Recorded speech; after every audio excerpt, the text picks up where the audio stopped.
ಎಲ್ಲಿವರೆಗೂ ಹೋಗ್ತೀರಾ ಪಾದಯಾತ್ರೆ? ಎಲ್ಲಿ ಗಂಟ ನಾವು ಹೋಯ್ತೀವಿ, ಮಸಾನಕ್ಕೆ ಹೋಯ್ತೀವಿ.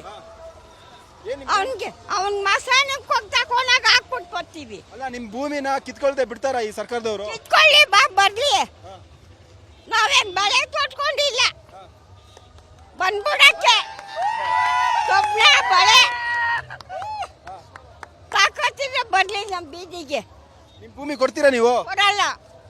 3 ಕೋಟಿ ಕೊಡ್ತೀನಿ ನಾನು. 3 ಕೋಟಿ ನೀನೇ ಮಾಡಿಕೊ, ಇಸ್ಕೊ, ನೀನೇ ಮಾಡಿಕೊ. ದುಡ್ಡು ಬೇಡ, ಭೂಮಿ ನಮಗ್ ಬೇಡ, ಭೂಮಿ ಬೇಕು. ಅಲ್ಲಾಜಿ, ಈಗ ನೀವು ಪಾದಯಾತ್ರೆ ಬಿಡದಿಯಿಂದ ಪಾದಯಾತ್ರೆ ಮಾಡ್ಕೊಂಡ್ ಬರ್ತಿದ್ದೀರಾ, ಪೊಲೀಸರು ಇಲ್ಲಿ ಬ್ಯಾರಿಗೇಡ್ ಹಾಕಿ ನಿಮ್ಮನ್ನ ತಡೆಯುವಂತ ಕೆಲಸ ಇವಾಗ ಹೇಳಿಲ್ವಾ ರೈತರನ್ನ ಯಾಕೆ ಹಾಕೋದು ಅಂತ? ಏನ್ ಹೇಳಿದ್ರಿ? ಏನ ರೈತರನ್ನ ಯಾಕೆ ಅಡ್ಡ ಹಾಕೋದು ಅಂದೆ.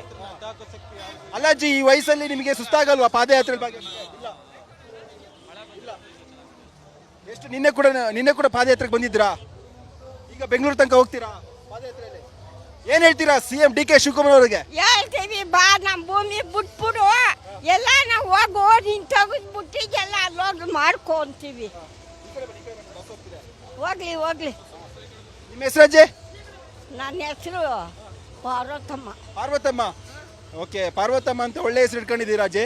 ಈಗ ಬೆಂಗಳೂರಿನ ಫ್ರೀಡಂ ಪಾರ್ಕ್ ನಲ್ಲಿ ಪ್ರತಿಭಟನೆ ಹೋಗ್ತಿದ್ದೀರಾ ಅಲ್ವಾ? ಈ ಕಡೆ ಬನ್ನಿ. ಸೊ ಫ್ರೀಡಂ ಪಾರ್ಕ್ ಅಲ್ಲಿ ಹೋಗಿ ಏನ್ ಮಾಡ್ತೀರಾ ಪ್ರತಿಭಟನೆ? ನೀವು ಬಿಡದಿಯಲ್ಲೇ 1 ವರ್ಷದಿಂದ ಪ್ರತಿಭಟನೆ ಮಾಡಿದ್ರಿ, ಯಾರು ಕೇಳಿಲ್ಲ. ಈಗ ಫ್ರೀಡಂ ಪಾರ್ಕ್ ಅಲ್ಲಿ ಅವ್ನ್ ಬರ್ಲಿ, ಅವ್ನ್ ಕೇಳಿ, ಬರಕ್ ತಾಕತ್ತಿಲ್ಲ. ಸುಮ್ನೆ ಎಲ್ಲೋ ಕುತ್ಕೊಂಡು ಮಾತಾಡ್ಬೋದು, ಹಳ್ಳಿಯ ಜನದ ಹತ್ರ ಬಂದು ಮಾತಾಡಕ್ಕೆ ಇಲ್ಲ. ಅಲ್ಲ, ಬಡವ್ರದ್ದು ಅಥವಾ ರೈತರ ಭೂಮಿ ಬೇಕಾ? ಬಡವ್ರ ಭೂಮಿ ರೈತರದು ಯಾತಕ್ ಬರ್ಬೇಕು?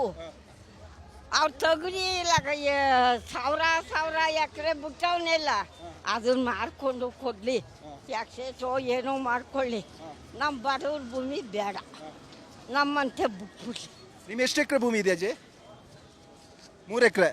ಇದಿಷ್ಟು ಈ ಒಂದು ಬಿಡದಿಯ ಪಾದಯಾತ್ರೆಯಲ್ಲಿ ಭಾಗಿಯಾಗಿರುವಂತಹ. ನಿಮ್ಮನ್ನು ಬೈತೀನಿ, ಯಾಕೆ ಅಡ್ಡ ಹಾಕಿರಕ್ಕೆ? ಪೊಲೀಸವ್ರಿಗೆ ಹೇಳ್ತಿದ್ದೀರಾ?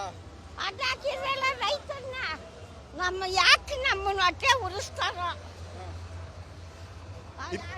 ಕಟ್ಕೊಂಡು ನಮ್ಮನ್ನೆಲ್ಲ ಹಾಳು ಮಾಡ್ತಾರೆ.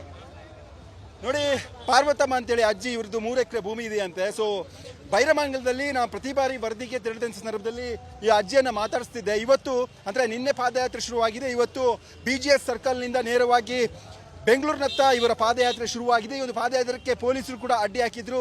ನೀವು 3 ಕೋಟಿ ಅಲ್ಲ 100 ಕೋಟಿ ಕೊಟ್ಟರು ಕೂಡ ನಮಗೆ ದುಡ್ಡು ಬೇಡ, ನಮಗೆ ಬೇಕಾಗಿರೋದು ಭೂಮಿ ಅನ್ನುವಂತಹ ಸ್ಪಷ್ಟ ಸಂದೇಶವನ್ನ ಅಜ್ಜಿ ಪಾರ್ವತಮ್ಮ ಅವರು ಹೇಳ್ತಿರುವಂಥದ್ದು. ಕ್ಯಾಮ್ರಾ ಪರ್ಸನ್ ನಾಗೇಶ್ ಜೊತೆ ನಾನು ಅಥರ್ವ ರಂಜನ್, PNS ವಿಸ್ತಾರ ನ್ಯೂಸ್, ಬೆಂಗಳೂರು.